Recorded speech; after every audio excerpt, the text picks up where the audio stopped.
Prabowo Subianto mengarahkan tentera melindungi sumber semula jadi negara daripada pencerobohan dan eksploitasi kumpulan asing. Di layar Videotron, tampilan alutsista terbaru yang akan segera datang untuk memperkuat Tentara Nasional Indonesia yang terdiri dari rudal balistik HART, kapal induk Desert.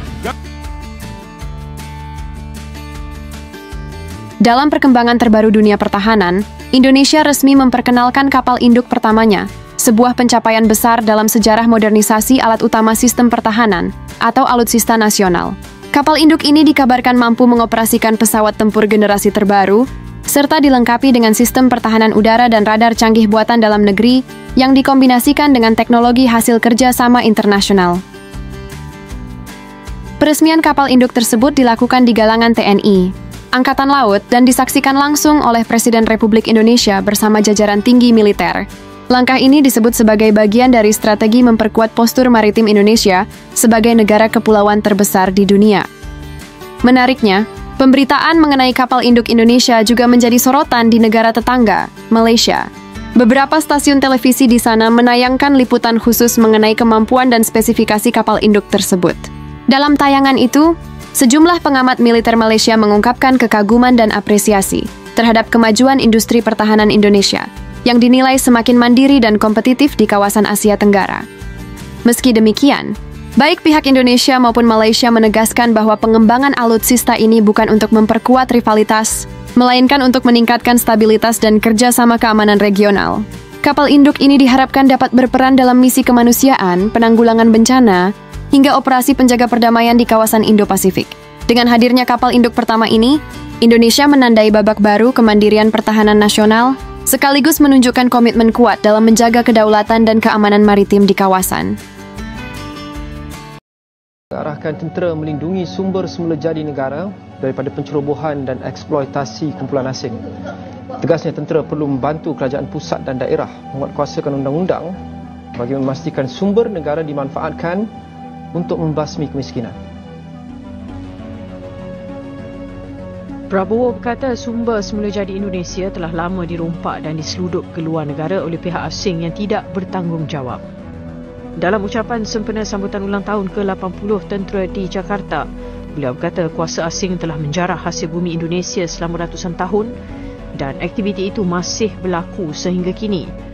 Sejak memegang jawatan pada 2024, Prabowo menetapkan sasaran pertumbuhan ekonomi sebanyak 8%, kadar tertinggi dalam beberapa dekad. Sebagai bekas jeneral, beliau turut memperkukuhkan kawalan tentera dalam pelbagai sektor ekonomi, termasuk program awam dan syarikat milik kerajaan. TNI tidak boleh ketinggalan. TNI tidak boleh lengah. Kita harus siap menghadapi segala kemungkinan.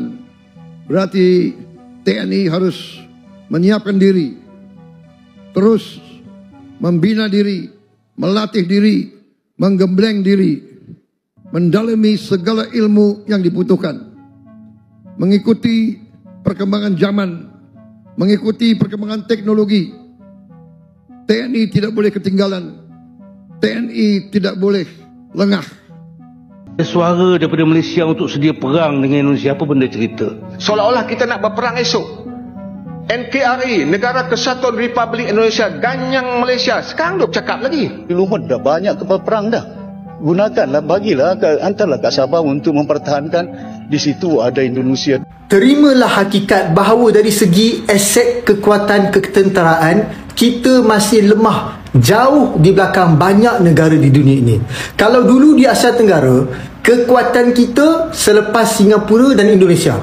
Namun kini, kita turut berada di belakang Vietnam, Thailand, Filipina dan Burma.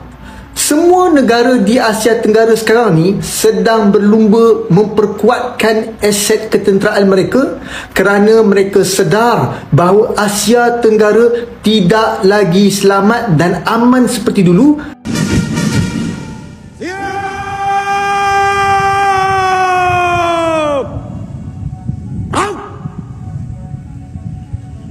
Penghormatan kebesaran kepada Inspektur Upacara. Hormat senjata!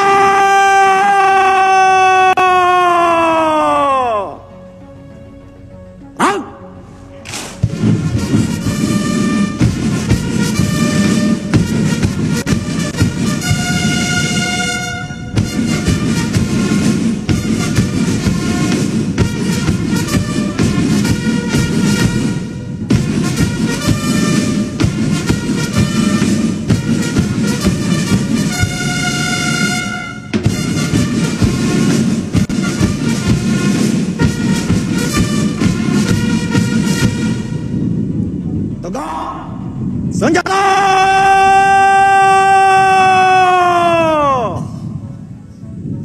Di layar Videotron, tampilan alutsista terbaru yang akan segera datang untuk memperkuat Tentara Nasional Indonesia yang terdiri dari rudal balistik HART, kapal induk Giuseppe Garibaldi. Selanjutnya akan melintas di depan tribun kehormatan alutsista baru kapal selam otonom tanpa awak KSOT, merupakan hasil karya anak bangsa, produksi PT PAL, merupakan hasil karya anak bangsa yang akan memperkuat alutsista Tentara Nasional Indonesia.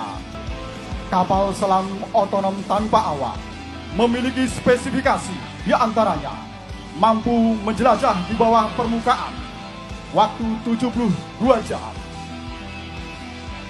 kecepatan jelajah maksimal 20 knot, memiliki jangkauan maksimum 200 nautical mile, serta dilengkapi 6 rudal torpedo Black Shark, exocet missile, dan IFJS, serta alat navigasi dan komunikasi yang canggih. Hadirin yang kami hormati, menyusul di belakangnya 1 SNB Korps Pasgat. Korps pasukan gerak cepat, melangkah dengan tegap dan penuh keyakinan. Korps Baret 3 dengan sesati Karmanye Vadikaraste Mavalesu Kadejana, bekerja dengan ikhlas tanpa pamrih.